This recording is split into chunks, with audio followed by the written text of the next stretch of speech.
আইয়ুল আমালি আফদল, সবচেয়ে উত্তম আমল কোনটি?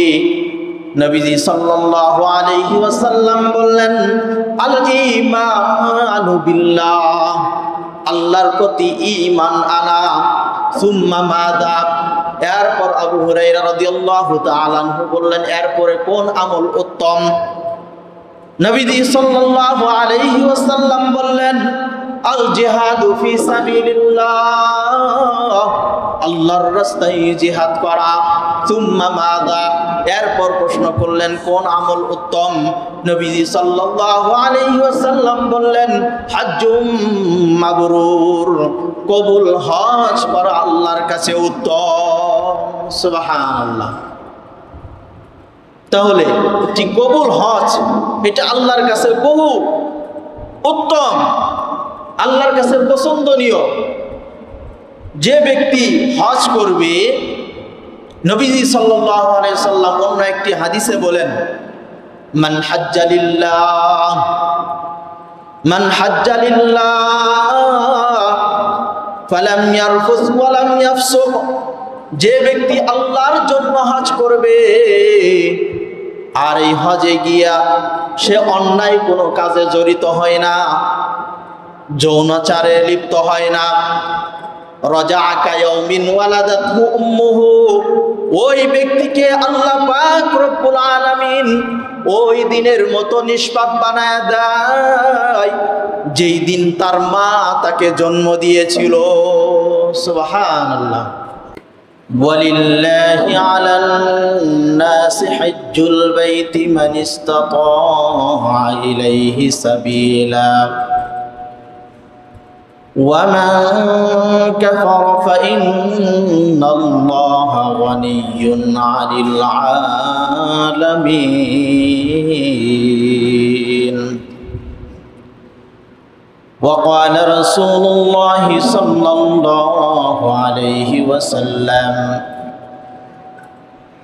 من حج لله فلم يرفث ولم يفسق رجع كيوم ولدته أمه أو كما قال النبي عليه الصلاة والسلام.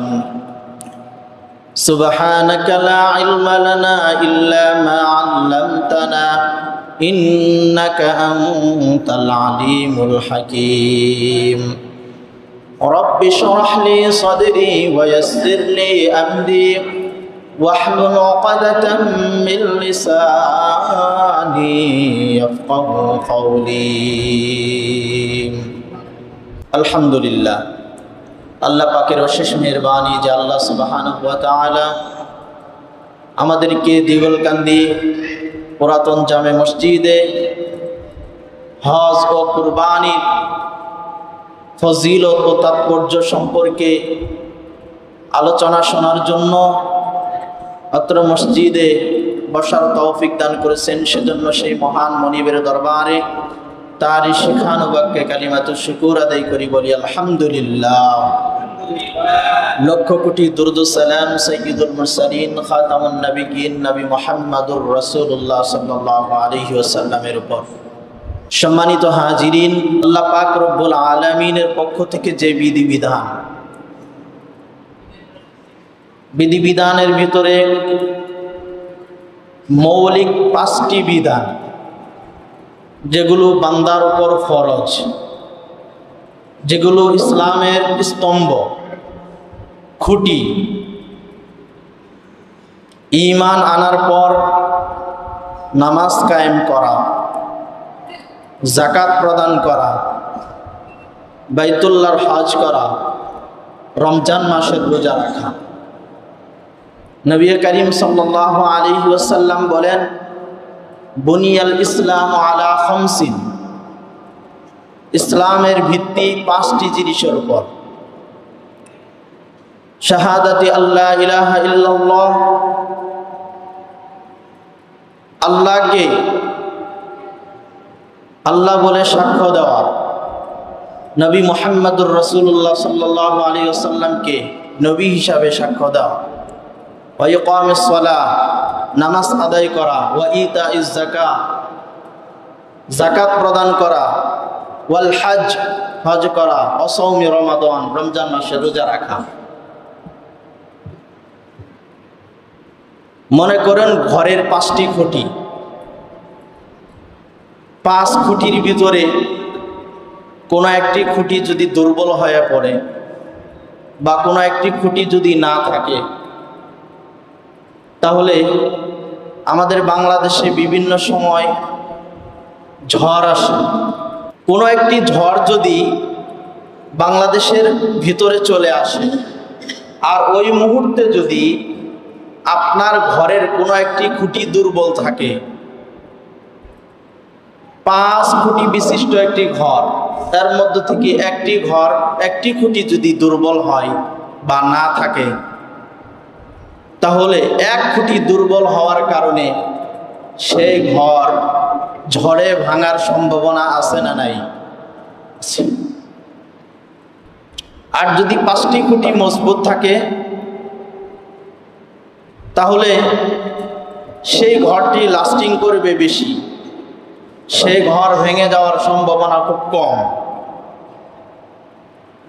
ইসলামের 5টি খুঁটি যদি কোনো মানুষ মনে করে যে ঈমান এনেছি তো এনেছি, আর কোনো ইবাদত বন্দিগি করব না, যেহেতু আল্লাহর প্রতি ঈমান এনেছি, রসুলের প্রতি বিশ্বাস স্থাপন করেছি, নবী হিসাবে মেনে নিয়েছি, সুতরাং বাকি অন্য কোনো ইবাদত বন্দিগি করার প্রয়োজন নেই,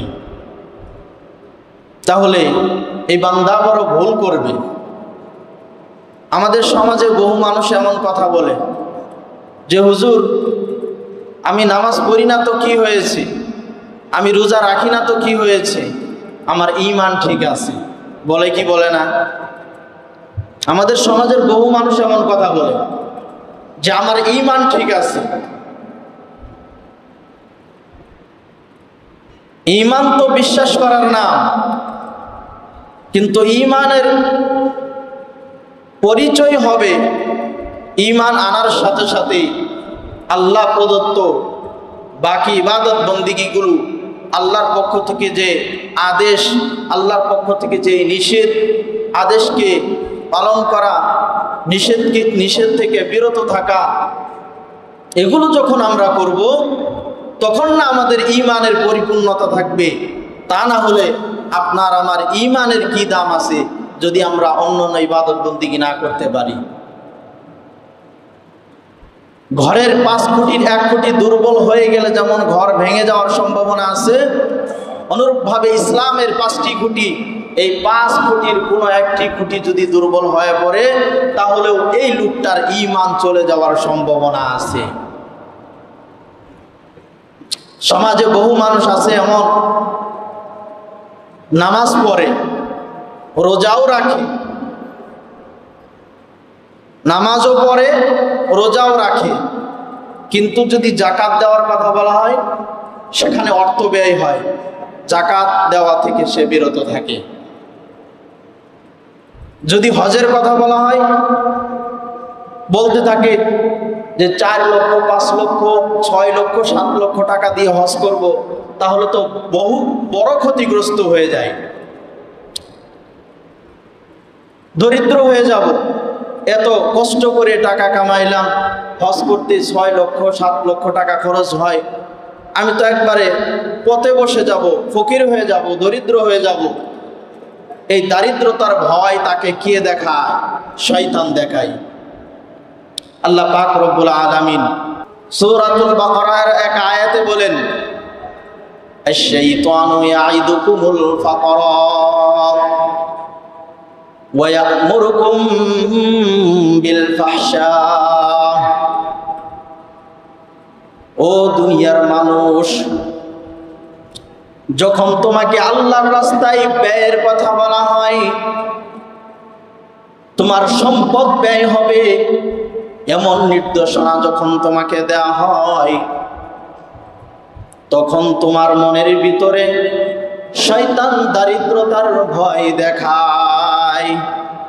আশ-শাইতানু ইয়াইদুকুমুল ফাকরা, শয়তান তোমাদের শত্রু। সেই শত্রু শয়তান তোমাদেরকে দারিদ্রতার প্রতিশ্রুতি দেয়, বলে যে তুই আল্লাহর রাস্তায় দান করলে তোর অর্থ সম্পদ কমে যাবে, সুতরাং তুই আল্লাহর রাস্তায় দান করিস না। হজ করলে অনেক অর্থ সম্পদ কমে যাবে, তুই হজ করিস না। অথচ আল্লাহ পাক কি ওয়াদা দেন? নবীজি সাল্লাল্লাহু আলাইহি ওয়াসাল্লামের এক হাদিস, নবীজি সাল্লাল্লাহু আলাইহি ওয়াসাল্লাম বলেন যে তোমরা হজ করো, তোমরা উমরা করো, তোমরা হজ করো। তাবিউ বাইনাল হজ্জি ওয়াল উমরাতি, তাবিউ বাইনাল হজ্জি ওয়াল উমরাতি ফাইন্নাহুমা ইয়ানফিয়ানিল ফাকরা কামা ইয়ানফিল কির খাবাতাল হাদিদ ওয়াদ যাহাব ওয়াল ফিদ্দা। যে তোমরা উমরা এবং হজ লাগাতার করো, তোমাদের উমরা আর হজ তোমাদেরকে গুনাহ থেকে আর দারিদ্রতা থেকে এমন ভাবে বাঁচাবে যেমন যেমন কামারের কাছে কোনো জং ধরা লোহা যদি কামারের কাছে দেওয়া হয়, কামার যদি সেইটা আগুনের ভিতরে পোড়ায়, ওই জংওয়ালা লোহা থেকে জং যেইভাবে পরিষ্কার হয়, অনুরূপভাবে দারিদ্রতা আর গুনাহ পরিষ্কার হয়ে যাবে। সুবহানাল্লাহ। কিসের কারণে? হজের কারণে, উমরা করার কারণে। খাবাতাল হাদিদ ওয়াদ যাহাব ওয়াল ফিদ্দা, অনুরূপভাবে স্বর্ণের ভিতরে ময়লা থাকে। সব স্বর্ণ তো আর একদম পিওর থাকে না, কিছু কিছু স্বর্ণের ভিতরে খাদ থাকে। স্বর্ণকারের কাছে দেয়া হলে আগুনের ভিতরে পোড়ানোর পর সেই স্বর্ণটা যেমন পরিষ্কার হয়ে যায়, অনুরূপভাবে যে ব্যক্তি হজ আর উমরা করবে তার থেকে দারিদ্রতা আর গুনাহ পরিষ্কার হয়ে যাবে। সুবহানাল্লাহ। তাহলে নবীজি সাল্লাল্লাহু আলাইহি সাল্লামের এই হাদিস থেকে আমরা জানতে পারলাম যে ব্যক্তি হজ করবে, আল্লাহ তাআলা এই হজের বিনিময়ে দারিদ্রতা তার থেকে বিদায় করে দিবে, গুনাহ তার থেকে বিদায় করে দিবে। কিন্তু শয়তান আমাদেরকে কি ওয়াদা দেয়? শয়তান আমাদেরকে বলে যে হজ করিস না, উমরা করিস না, অনেক টাকা পয়সা খরচ হবে। হজ গুরুত্বপূর্ণ একটি ইবাদত। নামাজ যেমন ফরজ, রোজা যেমন ফরজ, রমজানের রোজা যেমন ফরজ, যাকাত দেওয়া যেমন ফরজ, হজও একটি ফরজ। কিন্তু সমাজের বহু মানুষের উপর হজ ফরজ হয়েছে, কিন্তু হজের কথা মাথায় নেয় না। নবীজি সাল্লাল্লাহু আলাইহি ওয়াসাল্লামকে হযরতে আবু হুরায়রা রাদিয়াল্লাহু তাআলা আনহু জিজ্ঞাসা করলেন, আইয়ুল আমালি আফদল, সবচেয়ে উত্তম আমল কোনটি? নবীজি সাল্লাল্লাহু আলাইহি ওয়াসাল্লাম বললেন, আল ঈমানু বিল্লাহ, আল্লাহর প্রতি ঈমান আনা। সুম্মা মাযা, এরপর আবু হুরায়রা রাদিয়াল্লাহু তাআলা আনহু বললেন, এরপরে কোন আমল উত্তম? নবীজি সাল্লাল্লাহু আলাইহি ওয়াসাল্লাম বললেন, আল জিহাদু ফি সাবিলিল্লাহ, আল্লাহর রাস্তায় জিহাদ করা। সুম্মা মাযা, এরপর প্রশ্ন করলেন কোন আমল উত্তম? নবীজি সাল্লাল্লাহু আলাইহি ওয়াসাল্লাম বললেন, হজ্জুম মাবরুর, কবুল হজ করা আল্লাহর কাছে উত্তম। সুবহানাল্লাহ। তাহলে ঠিক কবুল হজ এটা আল্লাহর কাছে বহু উত্তম, আল্লাহর কাছে পছন্দনীয়। যে ব্যক্তি হজ করবে, নবীজি সাল্লাল্লাহু আলাইহি ওয়াসাল্লাম অন্য একটি হাদিসে বলেন, মান হাজ্জা লিল্লাহ, মান হাজ্জা লিল্লাহ ফালাম ইয়ারফুস ওয়া লাম ইয়াফসুক, যে ব্যক্তি আল্লাহর জন্য হজ করবে আর এই হজে গিয়া সে অন্যায় কোনো কাজে জড়িত হয় না, যৌনাচারে লিপ্ত হয় না, রাজাকা ইয়াউমিন ওয়ালাদাতহু উম্মুহু, ওই ব্যক্তিকে আল্লাহ পাক রব্বুল আলামিন ওই দিনের মতো নিষ্পাপ বানায় দেয় যেই দিন তার মা তাকে জন্ম দিয়েছিল। সুবহানাল্লাহ। একজন সন্তান মার গর্ভে থেকে ভূমিষ্ঠ হওয়ার পর তার গায়ে কোনো গুনাহ থাকতে পারে? বলেন, তার শরীরে কোনো গুনাহ থাকতে পারে? সে যেমন নিষ্পাপ মাসুম থাকে, যে ব্যক্তি শুধুমাত্র আল্লাহর জন্য হজ করবে, হজে গিয়ে কোনো অন্যায় কাজে লিপ্ত হয় না, যৌনাচারে লিপ্ত হয় না, আল্লাহ পাক রব্বুল আলামিন ওই বান্দাকে ওই দিনের মতো নিষ্পাপ করে দেয় যেই দিন তার মা তাকে জন্ম দিয়েছে।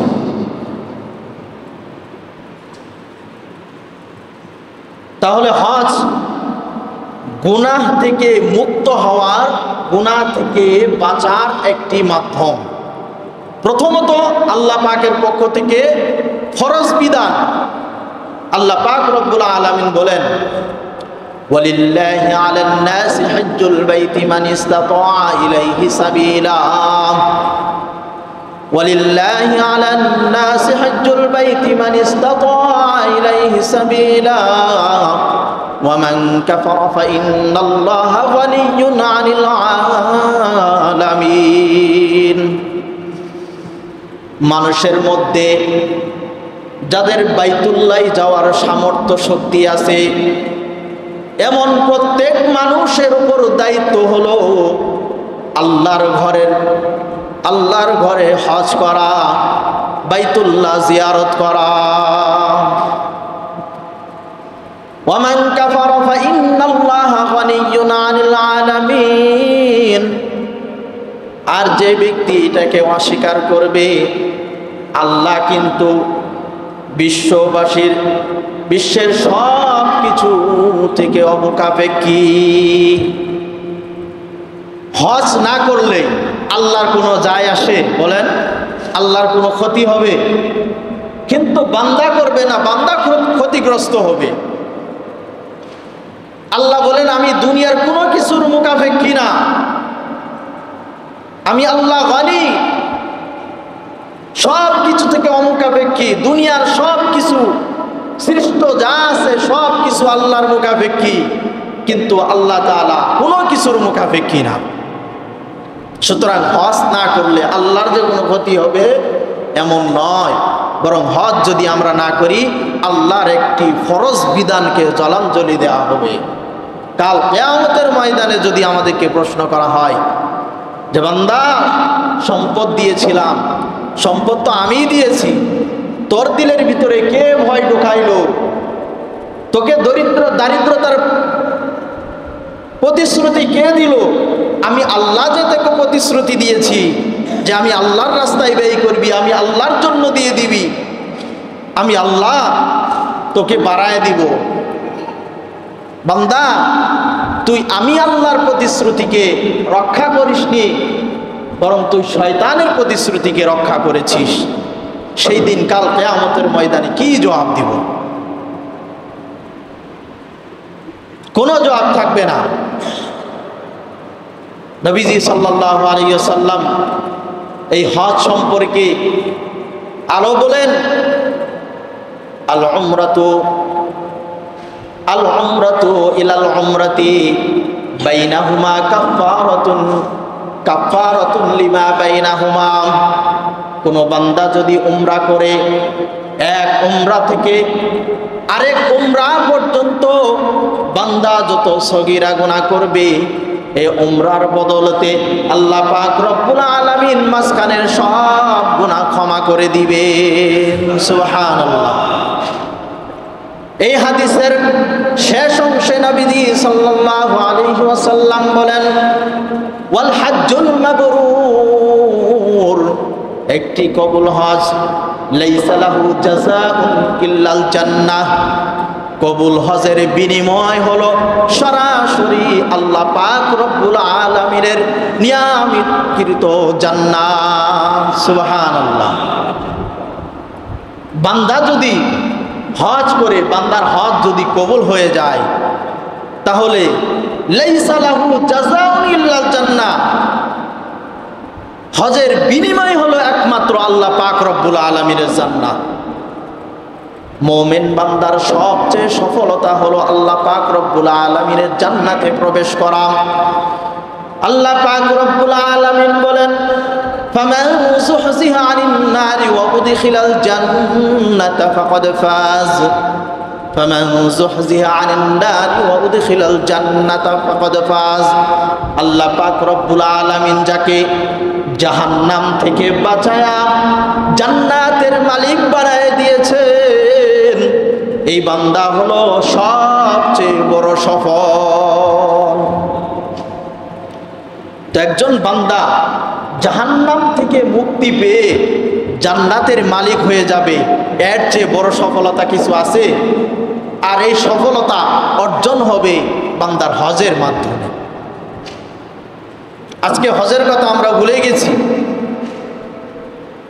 হজের কথা ভুলে গিয়েছি। আল্লাহ পাক রব্বুল আলামিন নবী ইব্রাহিম আলাইহিস সালাতু ওয়াস সালামকে বাইতুল্লাহ নির্মাণ করতে বলেছেন। নবী ইব্রাহিম আলাইহিস সালাতু ওয়াস সালাম বাইতুল্লাহ নির্মাণ করেন নিজ সন্তান ইসমাইলকে সাথে নিয়ে। কুরবানি আর হজ এই দুইটা পাশাপাশি ইবাদত। কুরবানি ওয়াজিব, হজ ফরজ। বাবা ছেলে শুরু করেছেন, বাইতুল্লাহ নির্মাণ করলেন। নির্মাণ করার পর আল্লাহ পাক রব্বুল আলামিন তিনার বন্ধু, তিনার খলিল ইব্রাহিম আলাইহিস সালাতু ওয়াস সালামকে বললেন, ও খলিল, হে আমার প্রিয় বন্ধু, তুমি হজের ঘোষণা দাও। ওয়াযিন ফিন নাসি বিল হজ্জি ইয়াতুকা রিজালান ওয়া আলা কুল্লি দামিরিন ইয়াতিনা, ওয়াযিন ফিন নাসি বিল হজ্জি ইয়াতুকা রিজালান ওয়া আলা কুল্লি দামিরিন ইয়াতিনা মিন কুল্লি ফাজ্জিন আমিক। তুমি হজের ঘোষণা দাও, তুমি হজের ঘোষণা দাও। ইয়াতুকা রিজালান ওয়া আলা কুল্লি দামিরিন ইয়াতিনা মিন কুল্লি ফাজ্জিন আমিক। দূর দূরান্ত থেকে বহু মানুষ দুর্বল উষ্টিতে সওয়ার হয়ে পায়ে হেঁটে এই ঘর জিয়ারত করার জন্য আসবে। যেই মুহূর্তে আল্লাহ পাক রব্বুল আলামিন নবী ইব্রাহিম আলাইহিস সালাতু ওয়াস সালামকে এই কথা বললেন, বাইতুল্লাহ কাবা ঘর, যার আশপাশে কোনো বাড়ি ঘর নাই, জনমানবহীন একটি জায়গা, যেই জায়গাতে বাইতুল্লাহ নির্মাণ করলেন। তাফসীরে ইবনে কাসিরে এসেছে, ইব্রাহিম আলাইহিস সালাতু ওয়াস সালাম বললেন, আল্লাহ পাক রব্বুল আলামিনকে বললেন, ওগো দয়ার মালিক আল্লাহ, এই জনমানবহীন মরু প্রান্তরে, শূন্য মরুভূমিতে আমি যে মানুষকে হজের ঘোষণা দিব, হজের কথা বলবো, আমার এই আওয়াজ কি মানুষ শুনতে পাবে? আল্লাহ পাক রব্বুল আলামিন খলিল ইব্রাহিম আলাইহিস সালাতু ওয়াস সালামকে ডাক দিয়ে বললেন, ও ইব্রাহিম, ও আমার বন্ধু, আমি তোমাকে আদেশ করেছি হজের ঘোষণা দেওয়ার দায়িত্ব হলো তোমার। মানুষের কান পর্যন্ত পৌঁছিয়ে দেওয়ার দায়িত্ব হলো আমি আল্লাহ। সুবহানাল্লাহ। ইব্রাহিম আলাইহিস সালাতু ওয়াস সালাম হজের ঘোষণা দিলেন। মরু প্রান্তর আশপাশে কোনো বাড়ি ঘর নাই। তাফসীরে ইবনে কাসিরে এসেছে, ইব্রাহিম আলাইহিস সালাতু ওয়াস সালাম যখন হজের ঘোষণা দিলেন, আল্লাহ পাক রব্বুল আলামিন এই আওয়াজটাকে এই পরিমাণ বেগে মানুষের দ্বারে দ্বারে পৌঁছিয়ে দিলেন। ওইখান থেকে এইভাবে আওয়াজটাকে আল্লাহ পাক রব্বুল আলামিন পৌঁছিয়ে দিলেন। ওই মুহূর্তে পৃথিবীর জমিনে যত মানুষ ছিল শুধু পৃথিবীর জমিনে না, মায়ের গর্ভেও যতগুলো সন্তান ছিল সবার কান পর্যন্ত এই আওয়াজ আল্লাহ তাআলা পৌঁছিয়ে দিয়েছেন। সুবহানাল্লাহ। তবে এই আওয়াজ পাওয়ার পর যারা লাব্বাইক আল্লাহুম্মা লাব্বাইক বলেছেন, যারা লাব্বাইক আল্লাহুম্মা লাব্বাইক বলে এই আওয়াজের সাড়া দিয়েছেন, আল্লাহ পাক রব্বুল আলামিন তাদেরকে তাদের দ্বারা হজ করাবেন। আমাদের জানা নাই যে আল্লাহ পাক রব্বুল আলামিন সেই দিন আমাদেরকে ইব্রাহিম আলাইহিস সালাতু ওয়াস সালামের এই আওয়াজের উত্তর দেওয়ার তৌফিক দান করেছিলেন কি করেছিলেন না।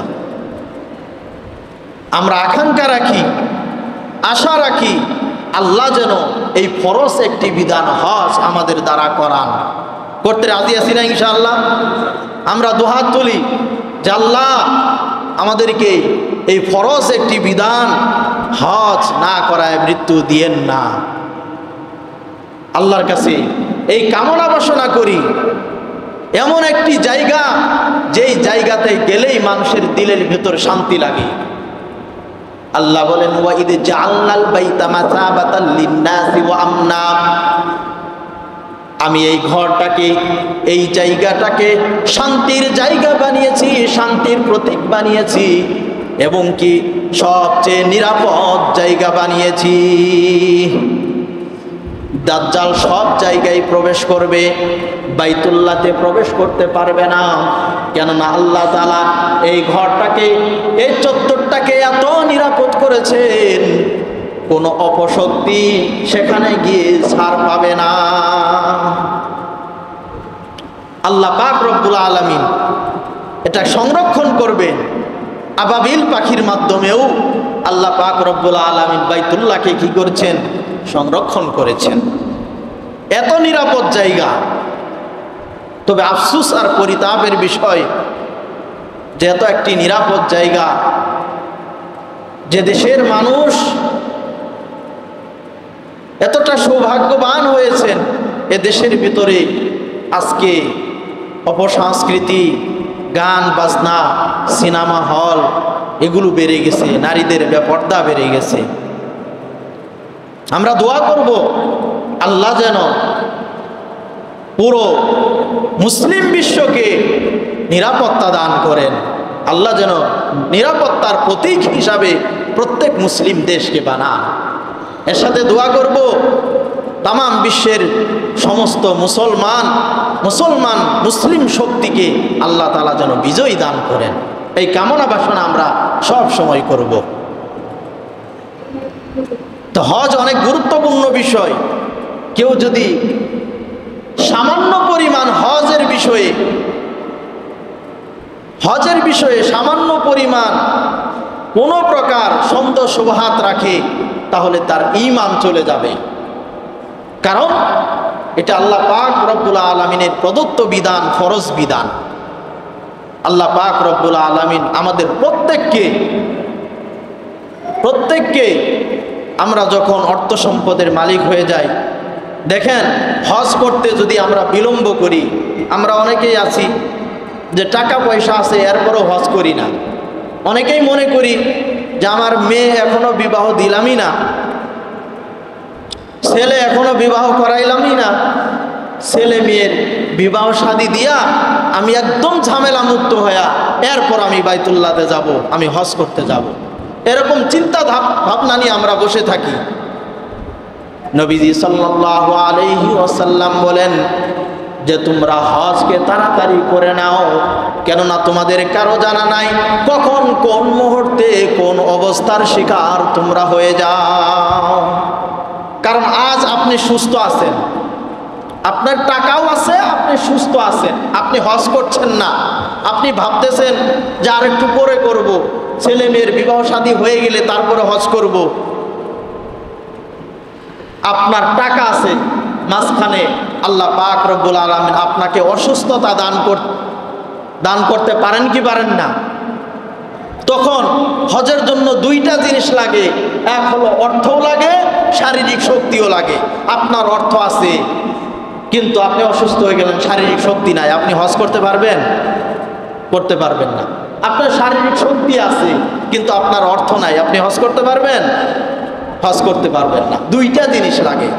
এজন্য যদি আমরা অর্থ সম্পদের মালিক হয়ে যাই তাহলে আমাদের উচিত তাড়াতাড়ি হজ করে নেওয়া।